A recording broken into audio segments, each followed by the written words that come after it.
Anyone who has ever played the other Prince of Persia games, whether Sands of Time, Warrior Within or The Two Thrones, is likely to be quite disappointed here. It is not a free world. It is only possible to run to the right or left. It felt like a Mario game to me. It was the first game I ever sent back. Well, I find that really weak, is what one customer on Amazon wrote.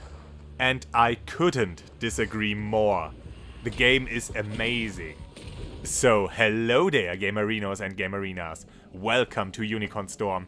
This is Rady and today I tell you why the new Prince of Persia, The Lost Crown, is so a worthy successor to the long-standing franchise and might be worth your while if you enjoy these sorts of games. Now, the Prince of Persia franchise has cast its net already pretty wide. From the cinematic platformers the series had its humble and successful beginnings with, to turn-based strategy and a game fully centered around touch controls, to some experimental and later refined and competent 3D action games, with sometimes a stronger and sometimes lesser focus on combat, until it now arrived at the Metroidvania genre. Over the years, the original game had been ported and remade a ton of times, and aside from the strategy spin-off, dungeon crawling platforming had always been a huge component of these games. So I don't understand how anyone could think that the new game doesn't fit into the series. Yeah, the Sands of Time saga has been incredibly popular and became kind of the face of the series. And even after it was concluded, Ubisoft returned to it multiple times. Why is it always sand? But well, the franchise is called Prince of Persia, not 1001 Stories About Sand. And going back to the series' side-scrolling roots, but ditching the level structure and having the player figure out for themselves how to make their way through this treacherous and trap-filled game world, only makes sense. The game is a Metroid-like through and through.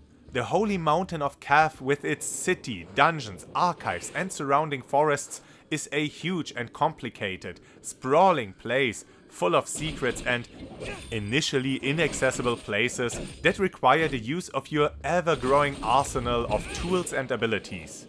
Countless foes bar your way and require you to master the game's intricate combat system. And it all flows together so incredibly well. It's kinda hard to believe that, at first, I wasn't convinced of this game at all. Well, it doesn't leave a very good first impression. It starts off with you running down a linear path, mindlessly wailing on fodder enemies. The opening sequence introduces Sargon, our protagonist, who this time around is a member of an elite warrior clan called the Immortals, who got dispatched to the battlefield during a Kushan attack to kill their general. So we're not even the prince this time around. Talk about false advertisement. And of course this isn't the first time this has happened. If I ever find that donkey, the carpet's this thick. This thick! At least this time around, there actually is a prince in the story, Prince Hassan, whom we have to save. But yeah, when the game opens and presents us with some really good looking artwork, we also get our first glimpse at the rather weak writing. Not only does something like the best warriors in the kingdom sound pretty bad, but the whole setup doesn't make much sense. These immortals are presented to us as a force of nature who fly over the battlefield, leaving nothing but destruction in their wake. But only one of them will become a legend? And he even has to accomplish more? They are already pretty legendary, I'd say. Not that they keep their supernatural strength after this cutscene. While Sargon was able to mow down hundreds of soldiers in a single charge, after that he has to hit an enemy quite a few times to defeat them. Yeah, the opening cinematic tries to be much grander than the actual game, which it didn't need to be. It throws names and concepts around that have no meaning to us at that point. They make our protagonist and his comrades out to be more than they are, even though they are already pretty badass. Look, Sargon can even moonwalk. More like moon running. I guess the developers didn't expect anyone to run to the left at the beginning of the game. Well, hello there. There are many more little glitches in this game, disappearing character models or enemies clipping through the level geometry. But the game doesn't need glitches to look cheap. Just look at Sargon's walk cycle. The guy is supposed to be cool, why does he have to run so awkwardly? There is overall some cheapness to the game. At first I thought the byline Ubisoft Original referred to lower budget games like in-house indies or something. And I mean, the game is a little bit cheaper than other AAA games. But yeah, some animations just aren't up to snuff. Some objects lack detail, though that mostly pertains to stuff in the background. The voice acting is really hit and miss and the story is bland and badly told. At least at first. It's more a series of events carelessly following each other instead of an engaging narrative. Maybe they wanted to get to the meat of the game quickly, but it resulted in a bad first impression, where many of the conversations don't really lead to anything and the story with all its drama and betrayal is so incredibly rushed that nothing holds any meaning. Scenes abruptly start and end, hard cut to something completely different. Characters come off as inconsistent, mostly because we don't get any time to learn anything about them. But still the game insists on how important everything is. The game gets so much better once we arrive at Mount Kath and the main portion starts. So at first the controls felt a bit sluggish. I believe this stems from the character's momentum and the recovery after some actions. I noticed it the most during the opening part, since the flat environment does nothing to enhance the action. As soon as you can incorporate wall jumps, sliding or vaulting past obstacles, different elevations and all that good stuff into combat, it works really well. It doesn't feel clunky at all. The game spots some intricate combat. It looks like mindless button mashing at first, but you actually have a lot of options when dealing with enemies. You have a standard combo that ends with a finishing blow, which leaves you defenseless for a moment. There's also a ground sweep and an upward strike to catapult enemies into the air that can even be charged to immediately chase after the enemy. You have an air combo, upwards and downwards attacks in the air, and even a downward charge. You can dodge mid-combo and start a follow-up attack. You have alternate attacks depending on directional inputs. You can charge certain attacks within a combo. There are special attacks you can equip and build up by hitting enemies or parrying. There is a parry, a backwards jump that functions as a short-range dodge. So the combat is surprisingly deep and still it stays fast and flashy. And as expected from a Metroid-like, you collect a bunch of different tools that add even more moves to your arsenal. And fighting regular enemies and just having fun with all your combat maneuvers is really exhilarating. Bosses though, at least so far, while they do demand a bit of skill, come mostly down to waiting out their attacks and either dodging or blocking and then punishing them with a short combo before they go on the offense again. It doesn't really become slow, but it just seems that the combat is really made for group fights with lots of enemies that react in a different way to your attacks. Some jump and dodge themselves around, some block your attacks or go for counter attacks, some are more heavy and can't be lifted off the ground, some use projectiles, some charge at you. And you have the means to exploit even their strengths and use them against themselves. And your ever-growing moveset seamlessly unites combat and exploration. Your weapons are used to solve puzzles and your new movement abilities give you more options in combat, not only through greater freedom and flexibility, but also through enhanced and altered combos and other combat actions. For example, your air dash also unlocks an air recovery in addition to extending your combo chain by being able to chase after an enemy you knocked away from you. The only thing that doesn't feel amazing is how the running handles in this game. To run, you have to perform a forward dodge roll and hold the dodge button. There's no way to run without dodging first. And this isn't a short and fast sidestep. It's a pretty elaborate animation. But that wouldn't be too bad. The problem is that your character stops running after most actions you take and you have to dodge roll again. You can change direction, but jumping or attacking puts you back into casual stroll mode. Now, If the air dash would work the same as the dodge roll, this wouldn't be so bad either. But there has been no way so far to just keep on running and platform through longer stretches at a faster pace. Maybe there'll be an amulet for this later in the game. Because those are another mechanic to enhance Sargon's moveset.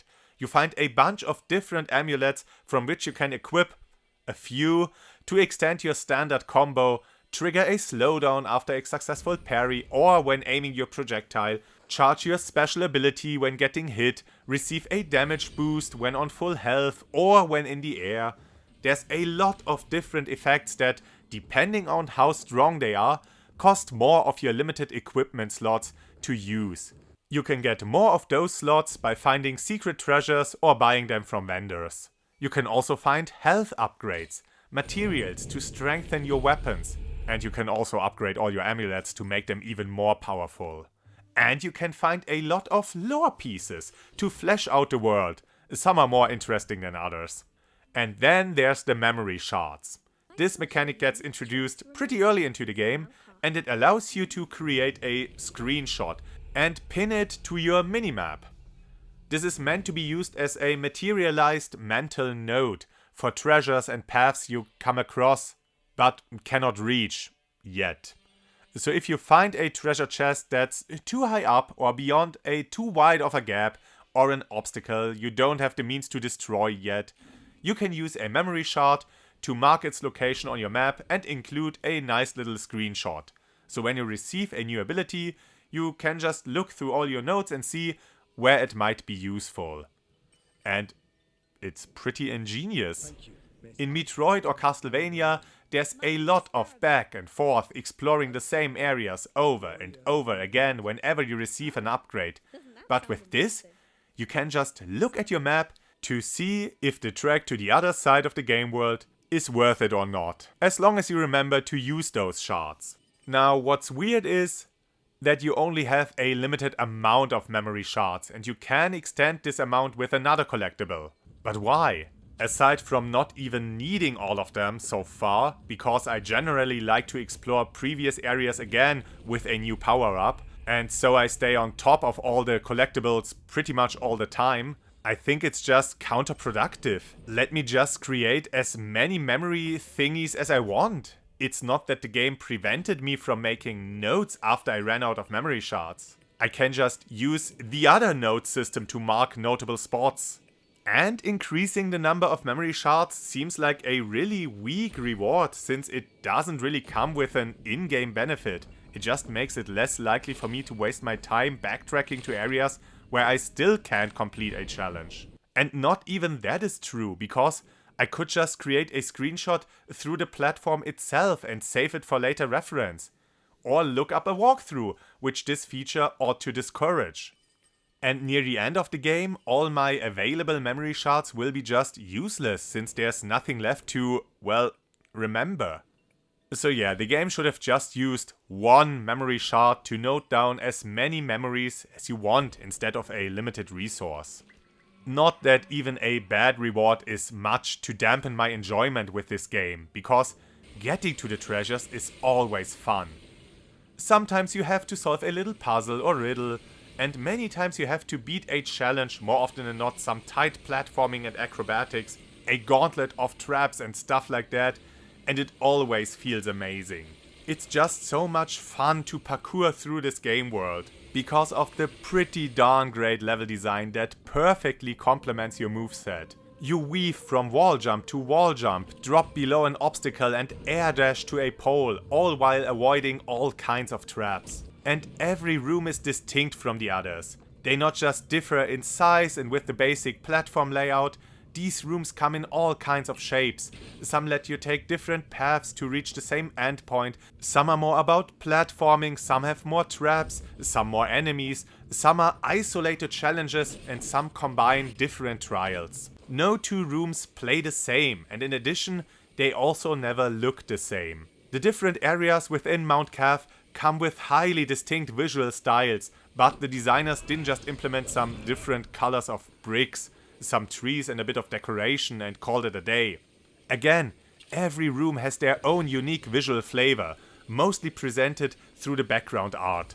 The forest is not just all trees. There are structures in the background, giant statues, lush forestation, or more open areas. The city has temples and living quarters in the background, or floating rocks, scaffolding, or different vistas of the cityscape.